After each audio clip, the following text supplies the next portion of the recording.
I'm Jeff. And I'm Jeff, and welcome to WineGeekTV, a weekly web show dedicated to helping the average Joe and Jane like you and me learn and appreciate wine just a bit more each and every episode from an expert sommelier like Mr. Keycheck over here. You know what? What? A smile isn't a smile unless your eyes are smiling too.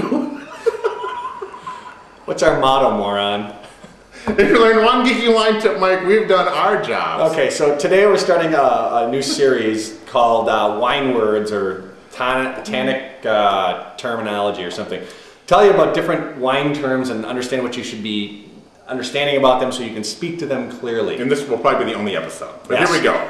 So today is going to be acidity and tannin. Two things that often get confused for some reason, but when you taste true examples of good acidity in wine and a good example of big tannin in wine, it's hard to get the two confused, okay? So acidity, we're going to start with acidity. Sauvignon Blanc is a really good place to go for that. Sauvignon Blanc, Riesling, Pinot Gris to a certain extent,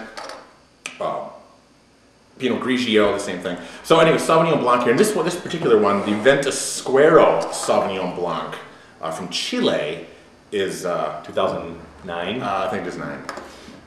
Really super fresh. bright acidity. You're going to feel it in the jaw. So that's what you should be getting when you taste acidity in wine. Go ahead, Jeffrey. So is the acidity coming from the all fruits grapes have natural acid content. Yeah, anything apples, have kind of apples, orange juice, oranges, lemons. Okay. And so you're looking for, these are low pHs. When you have a low pH in something, you're going to have a high acid content, okay? Okay, so is that the tartness that you... Roll it down my arm. It's the tartness. It's the tartness, it's the brightness, it's the tingle, it's what you get, it's the refreshing.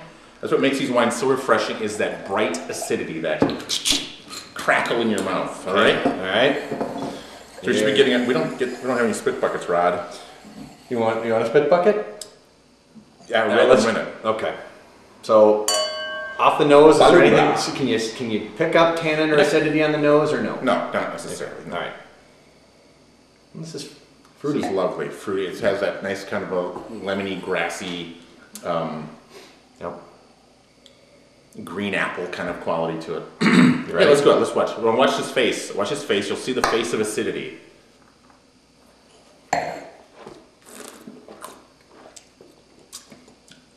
Clamps up the jaw muscles a little bit back here.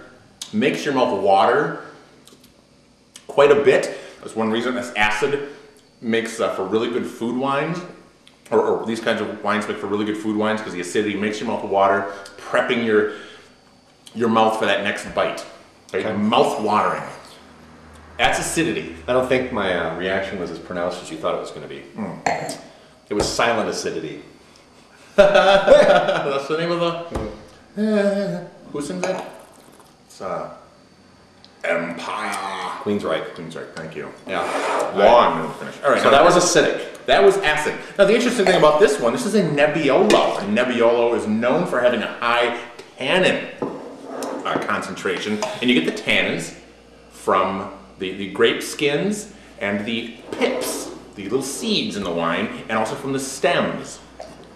So some other grapes that have high tannin quantities in the skins and pips and the stems would be like Cabernet, Syrah, Nebbiolo, of course.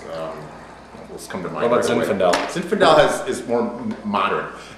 Something you want to think about too is the skin thickness. So really thick grape skins, or thick-skinned grapes have a higher tannin. So do people, when they go into the wine stores, get to inspect the grape skins before they No, we don't buy the wine? We don't offer that service. Oh, you okay, have to ask your wine. Yeah. Okay, so how the hell are we going to know which... So hey, here we go. I'm asking you a serious question. How do we know which ones have thick skin? You have to watch this show.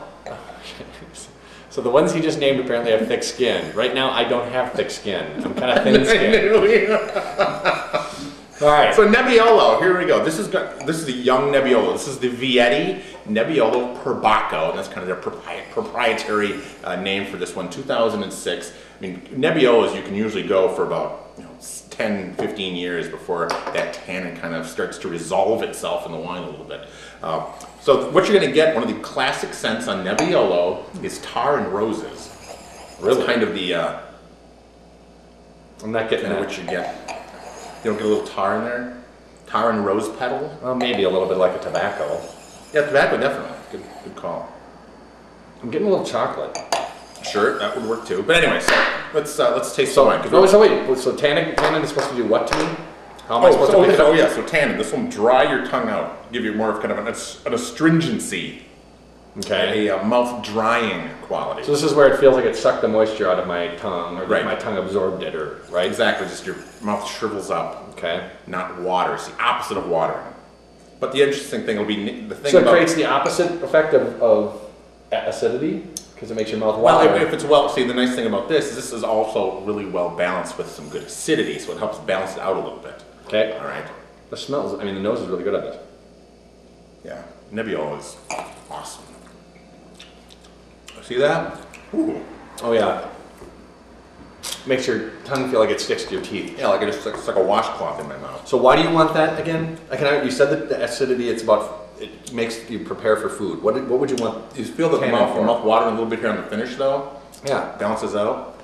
So well, you want that. So what you can do with this is going to go well with really fattier foods that have a higher fat content, a big bistecca, a big juicy steak or something like that, or big roasts with mushrooms and carrots and fruit and root vegetables and stuff in there. So that kind of fattiness. The tannins love to eat protein, and those tannins will work on the proteins in that kind of food. Nice, huh? It's pretty nice. Gorgeous. I like that one. Yeah, now if you lay this down for another 4 or 5 years, those tannins will start to resolve themselves in the wine a little bit and kind of calm down. All right, so acidity, like in a Sauv Blanc, acidity is more from the grape juice itself being very high in acid. Yep, and this is from the skins and the pips and the stems. And it gives it more of a... And you're not really going to get you're not going to get tannin in white wine generally, unless, for whatever reason, some people do this as a choice, leave the skin in contact with the grape juice for a longer period of time than is really necessary. Wouldn't you get a rosé then? Not if you're doing a white. Okay. Yeah, if you're doing a white. But anytime you leave skins in contact, doesn't it make it start to tint red? Yeah, with reds, yeah, but with whites, not necessarily. Okay. All right. Special thanks to Wine Thief for letting us shoot in their store. Wine Thief at www.winethief.net on the internet, and in sunny St. Paul, Minnesota, in Mac Groveland at Fairview and St. Clair. And a very special thanks to Zips Liquors in scenic Minneapolis off 94 and Riverside, right across the street from True Thai. You better be getting free lunch from that. All right. Till next week. Take care. Thanks. Every episode from an expert sommelier and smartass like Mr. Keycheck right here. What's our motto? I don't know, Chuckles. We're going to equal a 45-minute video. Hey! TV, a weekly web show dedicated to helping the average Joe and Jane like me and I and you. Go.